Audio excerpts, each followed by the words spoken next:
परमात्मा को छोड़ दो, प्रकृति भी हमारी शक्लें देख के हैरान रहती है कि ऐसा तो नहीं पैदा करा था, ये कलाकारी तुमने की कैसे? पैदा तो तुम्हें ठीक ही ठाक किया था, ऐसे कैसे हो गए? ऐसे ही हो गए। पेड़ है, पक्षी है, सड़क पर कुत्ते भी हैं। इतना दर्द कहीं दिखाई देता है जितना इंसान के चेहरे पर है? कहीं दिखाई देता है? जानवर मर भी रहा होता है, कट भी रहा होता है, तो भी इंसान से बेहतर हालत में होता है। और वो किसी दूसरे जानवर के पास जाए कि मौसी दर्द बहुत है, तो दूसरा जानवर उसे ज़रा भी घास नहीं डालेगा, कहेगा चल हट, मस्त मौसम है, बारिश हो रही है, चरने दे। एक दर्द होना चाहिए आदमी को, आदमी होने का दर्द।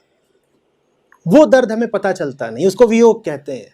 अधपकी चेतना का दर्द, अजन्मे आधे जन्मे होने का दर्द, वो दर्द हमें नहीं पता चलता। बाकी सब दर्द हमको है। मुक्त होने के लिए पैदा हुए थे, बंधे बंधे जिए जा रहे हैं, ये एक दर्द होना चाहिए, बस वो दर्द नहीं है। हम ऐसे उथले हैं कि हमारे सुख तो सुख, दुखों में भी गहराई नहीं है, हमारे दर्द भी सच्चे नहीं है। ये सुनने में थोड़ा विचित्र लगेगा, पर रोता हुआ कोई व्यक्ति ऐसा नहीं होता जिसे 5 मिनट में हंसाया ना जा सकता हो।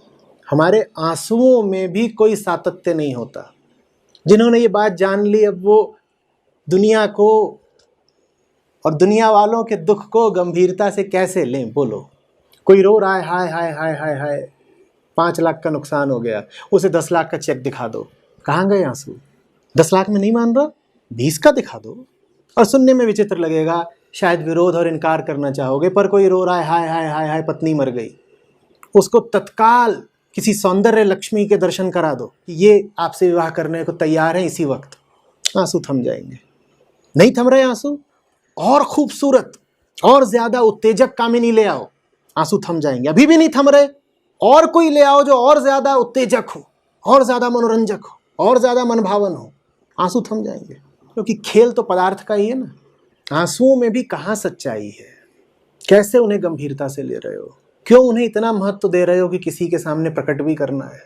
पर अगर ज़रूरत लगे ही प्रकट करने की, तो मैंने कहा किसी ऐसे के सामने प्रकट करना जो तुम्हारे आंसुओं को बहुत महत्व न दे, जो तुम्हारे आंसुओं को सच्चा न ठहरा दे।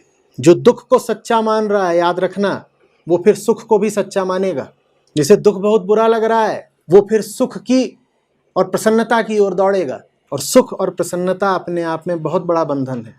जितने लोग दुखवादी हैं, वो वास्तव में हैं पदार्थवादी ही। जो बार बार कहे कि बड़ा दुख है, बड़ा दुख है, वो वास्तव में यही कह रहा है कि संसार से सुख चाहिए था, वो नहीं मिल रहा है। आध्यात्मिक मन ये नहीं कहता कि संसार से सुख चाहिए था। उसे जब दुख होता है तो वो दुख और सुख दोनों को त्यागता है एक साथ। वो दुख से भागकर सुख की ओर नहीं जाता, वो दुख और सुख दोनों का ओछापन एक साथ देखता है और दोनों से आगे बढ़ता है।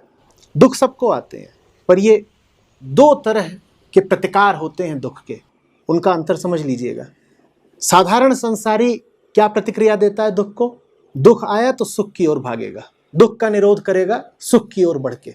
और जो समझदार है, जो वास्तव में दुख से मुक्त ही होना चाहता है, वो कहता है ये दुख और सुख दोनों खेल इसी जगत के हैं, इसमें लिप्त रहूंगा तो ये दोनों ही मिलेंगे, वो दोनों एक ही वस्तु के नाम है, मैं इन दोनों को ही महत्व नहीं दे सकता। रखा क्या है? जब दुनिया में ही कुछ नहीं रखा, तो दुनिया से मिले दुख में क्या रखा हो सकता है? जब दुनिया में ही कुछ नहीं मिला रखा, तो दुनिया से मिले सुख में क्या रखा हो सकता है?